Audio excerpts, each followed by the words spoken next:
Whitney Houston, essa sensacional cantora norte-americana, apelidada de The Voice, não é por menos. A mulher tinha uma habilidade vocal sensacional, já influenciou vários cantores pop por todo o planeta.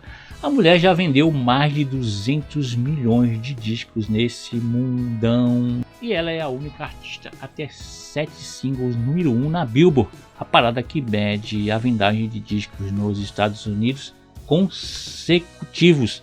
Ela é a única. E o primeiro álbum dela, o primeiro disco, é esse maravilhoso, sensacional Whitney Houston. Nós vamos contar a história da gravação dos bastidores dele para vocês.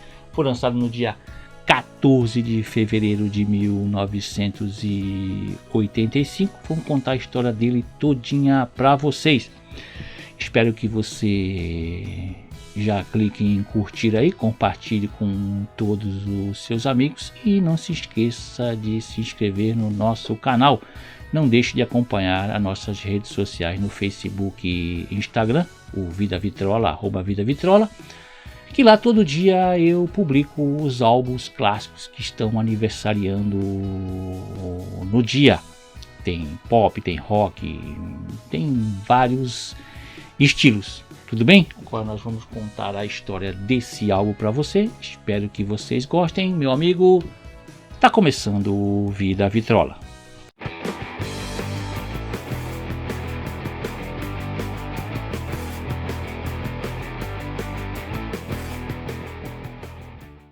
Whitney Elizabeth Houston já nasceu em uma família de grandes vozes. Sim, Whitney era filha de Cissy Houston, famosa cantora das Sweet Inspirations. Elas fizeram os vocais em discos de Elvis Presley e muitos outros grandes nomes da música.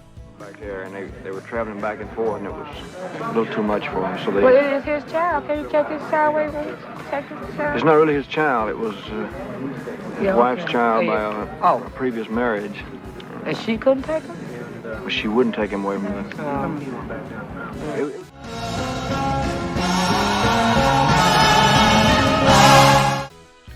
Ela também era prima das famosas cantoras Dionne Warwick e Dee Dee Warwick e tinha como madrinha de batismo a grande Aretha Franklin. O destino já dava sinais que ela teria sucesso na música. Aos 11 anos de idade, Whitney começou a cantar no coral gospel de uma igreja batista em Newark, sua cidade natal, e mais tarde acompanharia sua mãe em alguns concertos.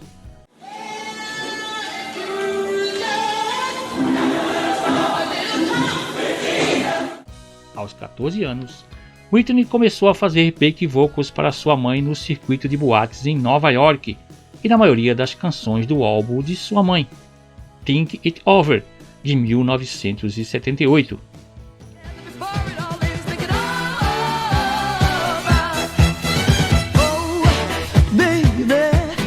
No mesmo ano, com apenas 15 anos de idade, ela fez um dueto com sua mãe no disco do produtor Michael Zager, no single Life's a Party.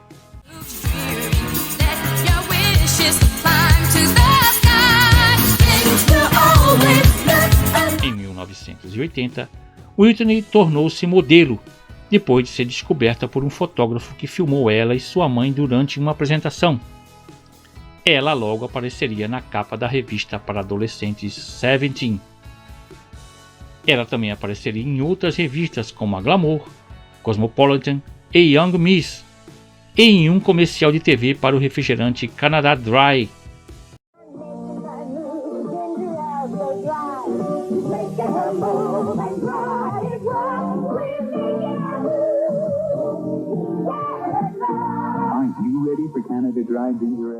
Sua aparência e charme fizeram dela uma das modelos adolescentes mais procuradas.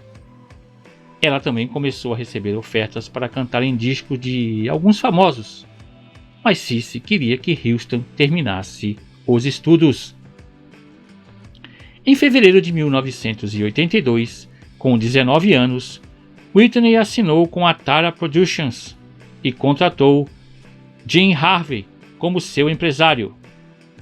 Em seguida, ela grava o cover Memorials, para um projeto de um disco que foi convidada.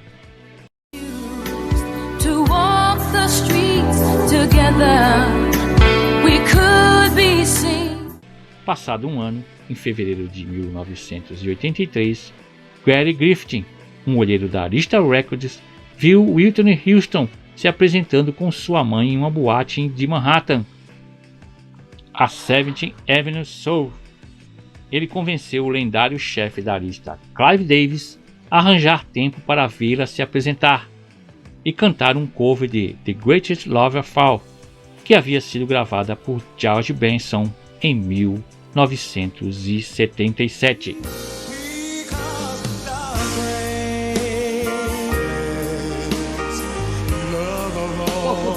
O produtor Michael Masser diz que se lembra muito bem quando ele conheceu a Whitney, isso quando ela tinha 19, 20 anos.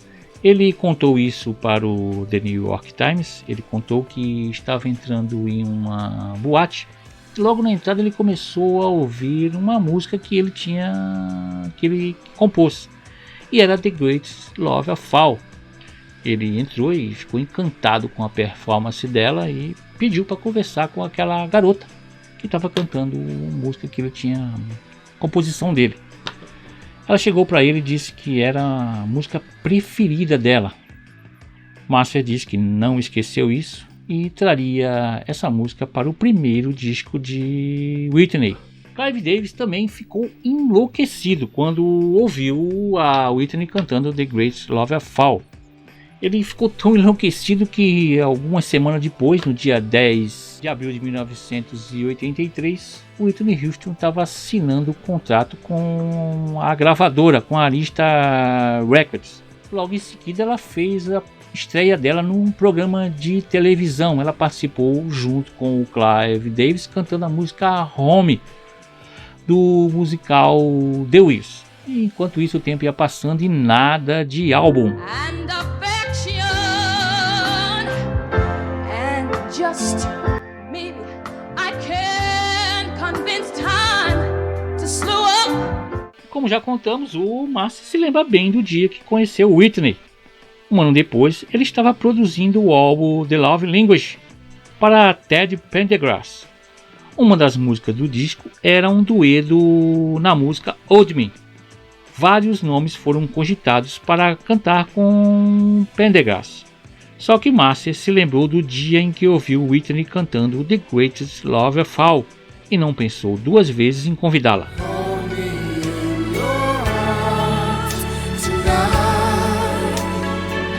Hold Me foi escrita por Linda Creed e Michael Masser e foi originalmente gravada por Diana Ross no seu álbum de 1982, o Silk Electric. Só que a música tinha outro título, In Your Arms. Tinha letras ligeiramente diferentes.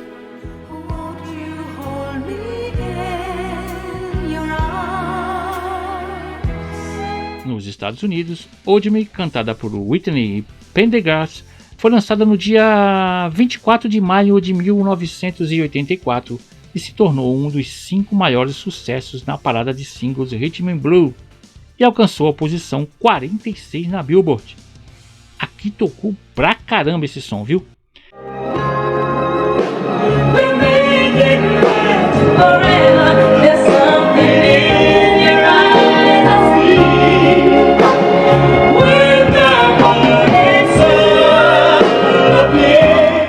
Ela também deu ao Whitney o primeiro gostinho de sucesso, tornando-se um dos 5 maiores sucessos da Rhythm and Blues, a parada de músicas negras americana.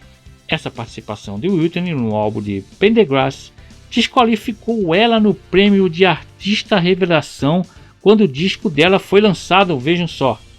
Isso deixou Clive Davis bravo com a academia. Hold Me entrou no disco de estreia de Whitney Houston como a 5ª e última do lado B.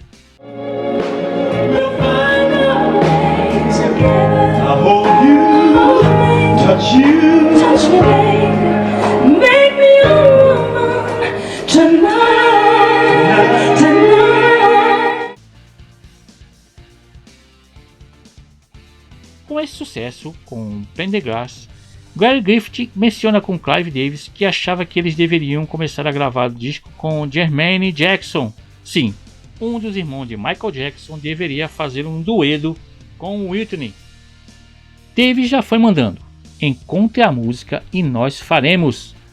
Então Linda Bloom, que trabalhava na gravadora, entra e diz: tenho uma ótima música que você precisa ouvir. Gary ouviu e teve certeza de que seria um sucesso. A música chamava Don't Look Any Further. Eles enviaram para Jermaine, que disse ok. Gravaram a música com produção de Jermaine. Realmente tinha ficado maravilhosa. E eles estavam pensando em lançá-la como o primeiro single do futuro disco de Whitney.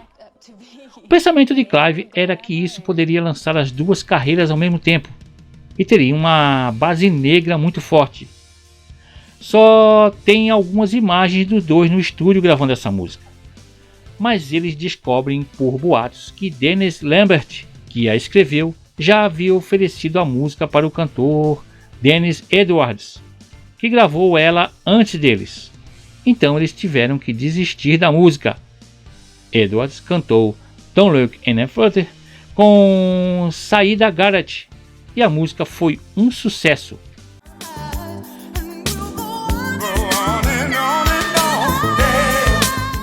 Jermaine então aparece com outra música, Take God Carry My Heart, uma linda música que foi produzida por ele e está no disco na posição 3ª do lado B.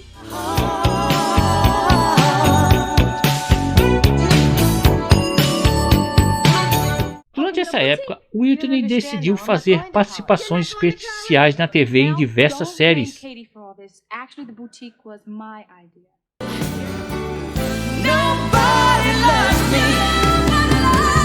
Quando ela apareceu na telenovela As the World Turns, que sua popularidade cresceu bastante. Whitney apareceu no dia 1º de agosto de 1984 como ela mesma no episódio Cinderella Concert, junto com Jermaine Jackson, onde realizaram o dueto Nobody Loves Me Like I Do e apareceram em cenas envolvendo a performance. It's called Nobody Loves Me Like You Do.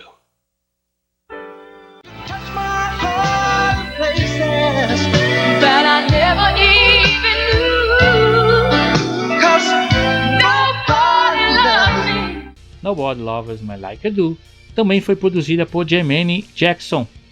Essa música não foi lançada como single no disco de Whitney, pois ela foi gravada pela cantora canadense Anne Murray e Dave Loggins.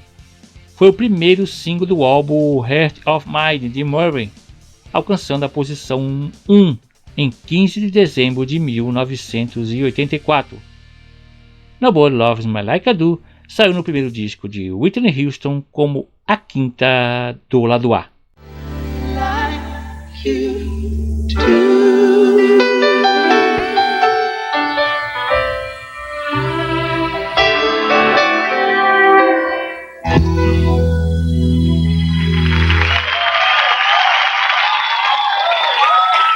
Jermaine Jackson também produziu Someone For Me. É uma música gostosa e dançante que Whitney canta sobre ter 17 anos e estar procurando um namorado. Ela está no álbum como a 3ª do lado A.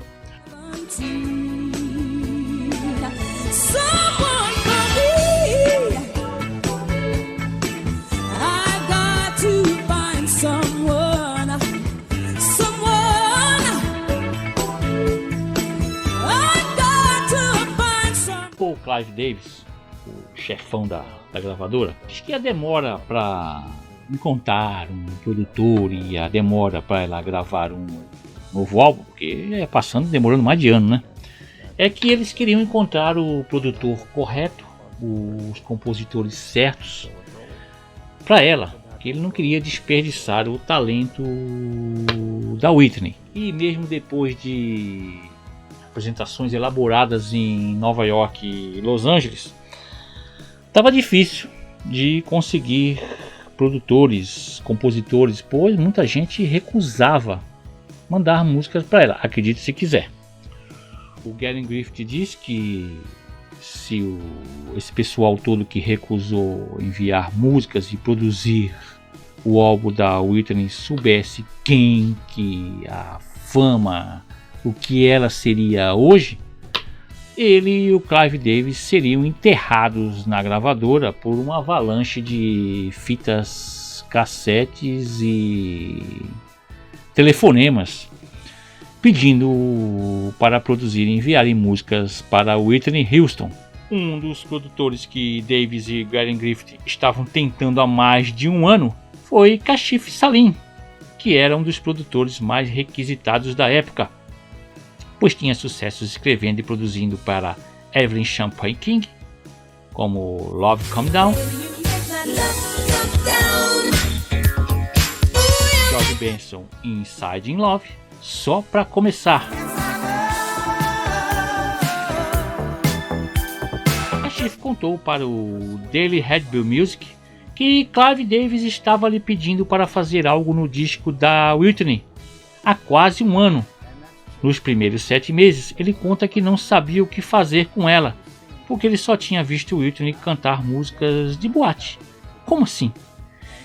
Ele estava em um dilema sobre o que deveria fazer com ela, até que um dia, quando ele estava no escritório da Arista Records, na Califórnia, e Whitney estava em um programa de TV, Kashif contou que quando a ouviu cantando algo, clicou na cabeça dele, e agora ele sabia o que poderia fazer com ela. A partir dali, ele começou a se aprofundar para escrever músicas para ela. Para Kashif, isso só mostra o brilhantismo de Clive Davis. Começou a mostrar o brilhantismo dela para atrair produtores e compositores. Passado alguns dias, Kashif estava no apartamento dele em Nova York e uma das compositoras que trabalhavam para ele, a Lala Kopp, apareceu lá. E ela estava de mau humor. A moça disse que ligou para a brilhante Roberta Fleck e disse para a secretária dela que tinha enviado uma fita com uma música para ela há muito tempo atrás. A mulher ficou brava e disse que a fita estava ali no chão em uma pilha com outras fitas. Kashif pediu para escutar a música. Ela tocou e ele disse na hora: Lala, esta é uma música de sucesso. A música era You Give God Love.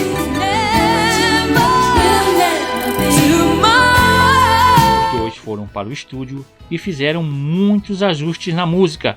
Ajustaram a melodia e os acordes que acompanhavam a música. A demo ficou com o som que você ouve hoje.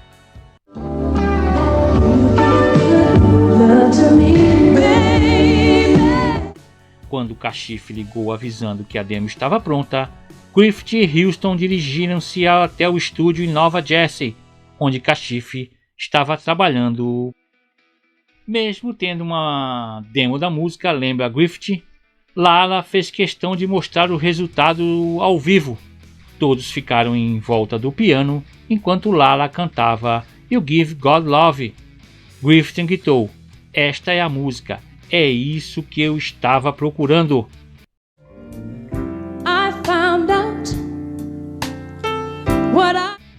Curiosamente, Whitney pegou a música no primeiro dia de gravação no estúdio, e a maior parte do que você ouve é ela cantando pela primeira vez depois de aprendê-la.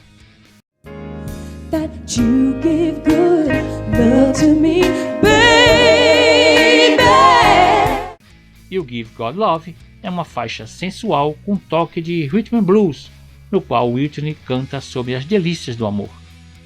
O produtor Kashif criou uma fórmula que ecoou por toda a carreira da diva. Abre com uma introdução suave e divertida que progride com uma exibição impressionante e vigorosa. Naquele momento, Kashif Salim percebeu que estava realmente lidando com um novo modelo de som e energia, a energia de Whitney Houston.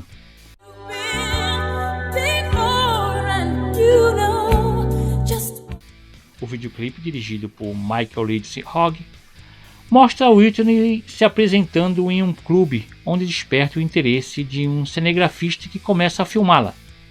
You Give God Love Foi lançada como segundo single do álbum no dia 22 de fevereiro de 85 e está no disco como a primeira do lado B.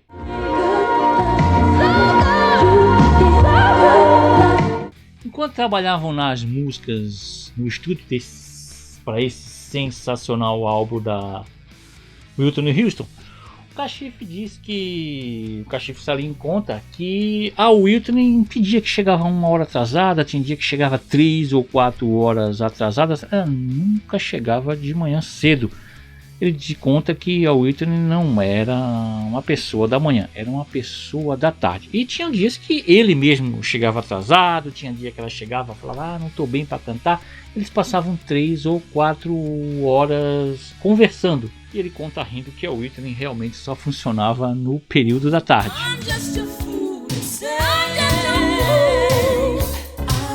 Outra música que Kashif e a compositora Lala escreveram para o disco foi Think About You. Kashif conta que quando Lala trouxe Think About You, ela estava vagamente montada, e no estúdio é que eles praticamente terminaram a música. Think About You é um claro lembrete de que estávamos bem no meio da década de 80, pois a música tem sintetizadores pesados, enquanto Houston anseia por uma amante na música.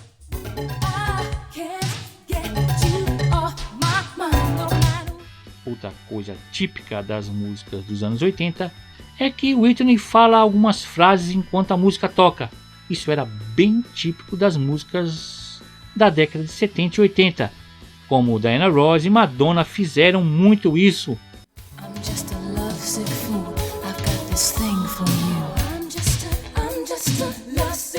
Think About You foi o 5º single do álbum e está no disco como a segunda do lado A.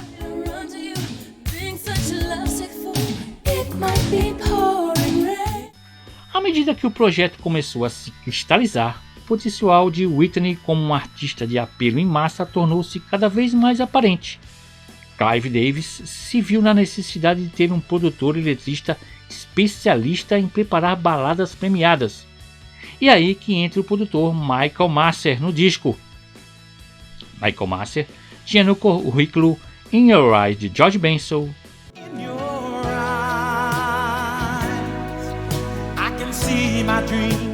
Tonight I Celebrate My Love de Roberta Fleck e Pierre Bronson,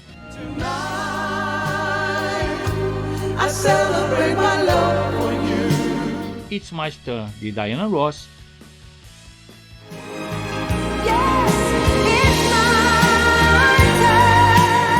só para citar algumas. Clive Davis queria que Masser trabalhasse no álbum e conseguiu trazê-lo enfim para produzir. E dessa parceria saíram 3 baladas clássicas escritas e produzidas por Masser. Masser é aquele lá que conheceu ela lá anos atrás, quando ela era uma menininha ainda, lembram?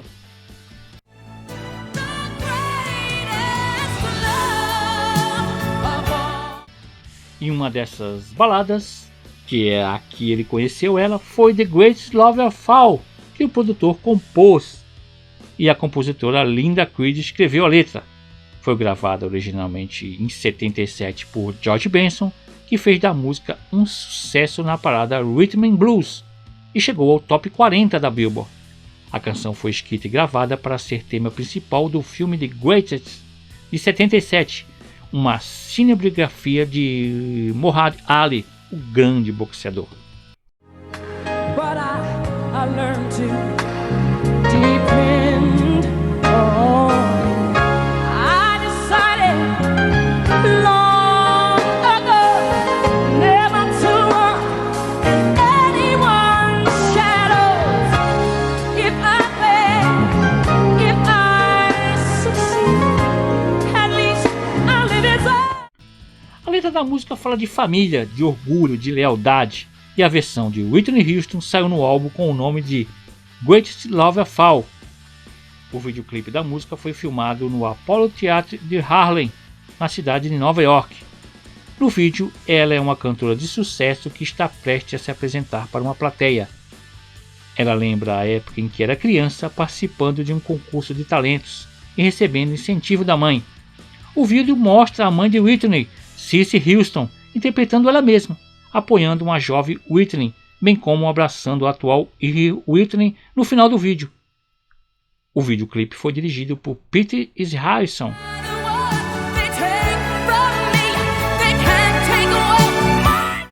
Greatest Love of All foi lançada como o 7º e último single do álbum no dia 18 de março de 86. A música foi um grande sucesso, alcançando o primeiro lugar na Billboard e ficando por 3 semanas. Whitney foi premiada no American Music Award com esse single. Greatest Love of All está no álbum como a quarta do lado B.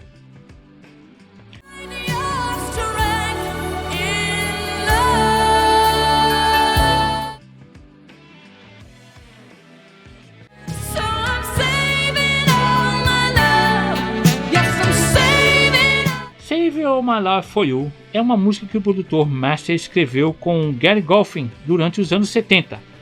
Ela originalmente foi gravada por Marilyn McCall e Billy Davis Jr. Depois de Whitney dar um show de emoção na gravação da música, o produtor garantiu a ela que a música iria fazer as mulheres chorarem. É uma canção de mulher. Mas quando Master soube que o outro single, além de Save All My Love For You, estava sendo considerado como próximo, ele fez uma aposta amigável com Davis durante uma das apresentações de Whitney no Roxy em Los Angeles. Master propôs que se todas as mulheres se levantassem quando Whitney cantasse Save All My Love For You, Davis concordaria que essa deveria ser o próximo single. Master ganhou a aposta. Save All My Love For You vendeu mais de 1 milhão de cópias, liderando em todas as paradas. A interpretação rendeu a Whitney Houston um Grammy de melhor performance vocal pop.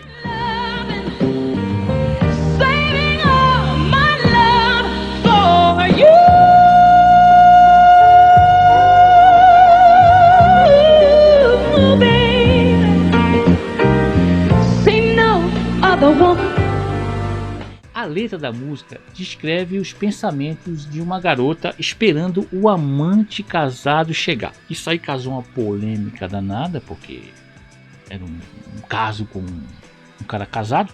A Cissy Houston, a mãe dela, não gostou nada disso, porque falou que isso aí ia afetar a imagem da filha.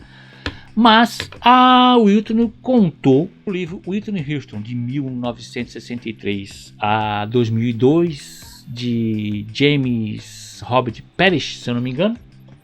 Esse livro aí, ela contou que ela estava passando por um caso de amor terrível, ela não queria isso pra ninguém.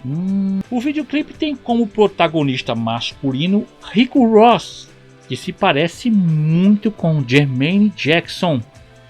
Whitney Houston e Jermaine Jackson, que era casado na época, segundo o jornal britânico The Sun, esse daí é fogo. Os dois tiveram um caso e escalaram sósia de Jermaine Jackson. Foi a maneira de Whitney enviar uma mensagem para ele. Vejam só.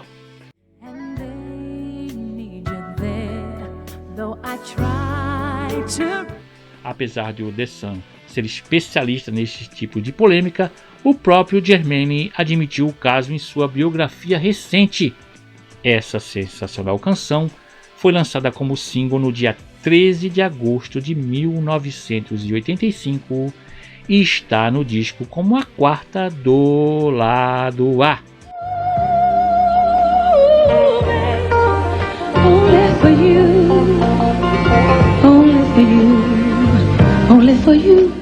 A With Ons, também produzida por Master e composta por ele e por Jeffrey Osborne, é uma linda canção que não foi lançada como single nos Estados Unidos, mas sim na Europa e no Japão.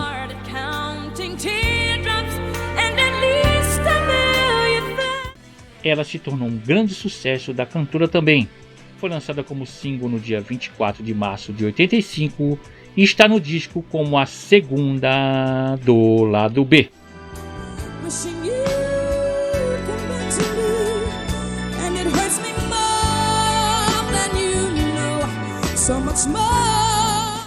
O executivo Griffith contou no Classic Whitney que quando o Michael Masters terminou as músicas e eles já tinham 9 delas, eles precisavam de mais uma para o projeto e queriam que fosse um pop dançante. e eles já tinham uma música de 2 novos compositores que estavam trabalhando para a gravadora. A música era How You Know.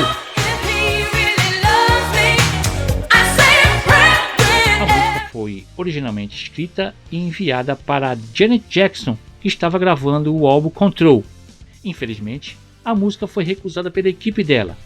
O produtor escolhido para produzir a música dançante de estreia de Whitney foi Narada Michael Howden.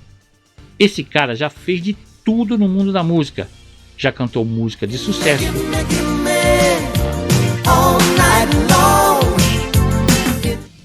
fez trilha sonora para vários filmes e, para completar, de 2020 até 2022 era baterista da banda Journey. Sim, ele conta que estava no meio da produção do fantástico álbum Who's Who, da maravilhosa Aretha Franklin, quando recebeu um telefonema de Gordon Griffith, da Arista Records, pedindo para ele reservar um tempo para fazer uma música para Whitney Houston, e era How Will I Know.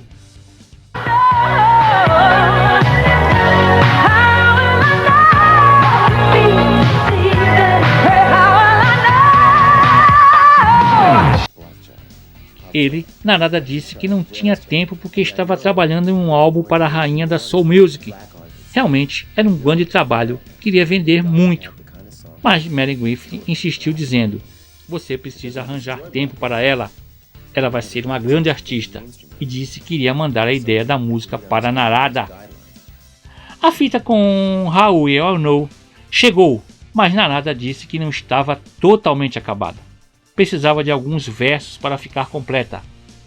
Os compositores da música eram George Murray e Shannon Rubicam, que formavam a dupla Boys Meet Girls. Eles iriam fazer sucesso como intérpretes da bela música White Fall Stars do Fall.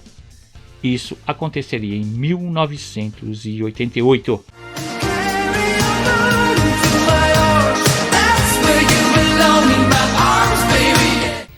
Autorizada por eles, Narada reescreve alguns versos.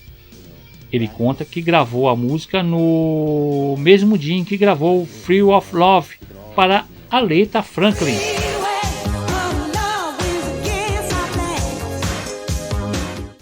Essas faixas básicas da música foram gravadas em São Francisco, no Altoman Studios, mais ou menos em novembro de 1984.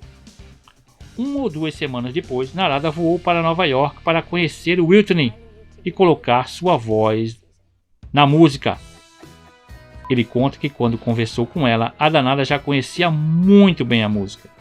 Ele, preocupado, perguntou se ela se sentia confortável cantando no mesmo tom da demo, porque o tom da demo era muito alto, mas muito alto mesmo.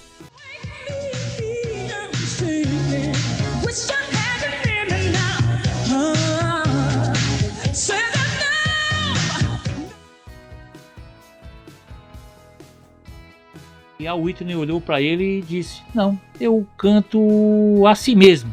E quando foram gravar, a Whitney, Narada conta que a Whitney cantou forte mesmo, com a Cissy Houston, a mãe dela, com as amigas, fazendo back vocals. A Whitney cantou muito confiante a música, tão confiante que quando ela acabou de cantar, ela saiu ali da cabine onde ela estava cantando, vem andando em direção a ele. Isso é o Narada que conta, olhando para ele fixamente, assim como chegou perto dele e olhando para ele, tipo assim: e aí, cara, gostou? Ele falou que olhou para ela e falou: poxa, você canta divinamente. Ela disse: eu sei. Vê a força da Whitney. A música ficou tão boa que quando a Whitney foi gravar o segundo disco dela, os 2 compositores da How Will I Know se uniram para gravar outro grande sucesso dançante, a Wanna Dance with Somebody, que também faria muito sucesso.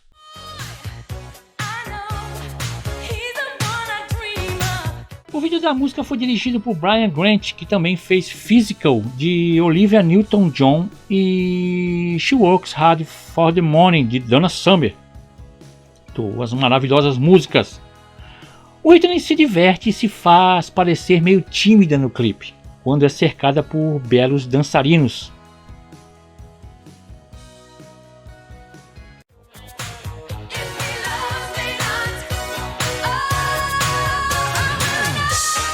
Grant lembra que Houston estava muito focada e concentrada.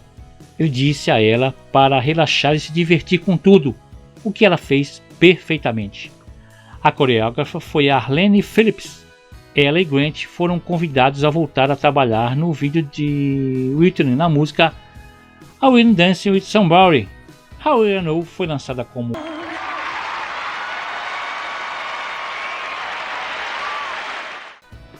lançado no Dia dos Namorados, no dia 14 de fevereiro de 85, Dia dos Namorados lá nos Estados Unidos, é lógico. Ele levou mais de um ano para subir ao primeiro lugar da Billboard, mas a contagem final soma uma das estrelas de melhor desempenho da história, com vendas de mais de 25 milhões de cópias em todo o mundo. Whitney Houston é um dos álbuns mais vendidos de todos os tempos. Em 1986, no Grammy Awards, Whitney recebeu 4 indicações, incluindo o álbum do ano, e ganhou uma melhor performance vocal pop feminina, por Saving All My Life For You. Para o Grammy de 87, o álbum ganhou uma indicação para a gravação do ano, por Greatest Love of All. Whitney foi o primeiro álbum de uma artista feminina a ser o número 1 nas paradas de álbuns do fim de ano da Billboard 86.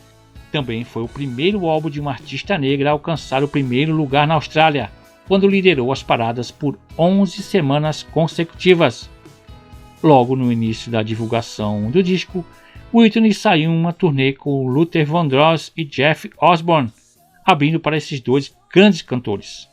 Mas a partir do dia 3 de junho de 85 até o final daquele ano, ela se apresentaria como artista solo em 30 datas, além de dar várias entrevistas nas TVs de toda a América.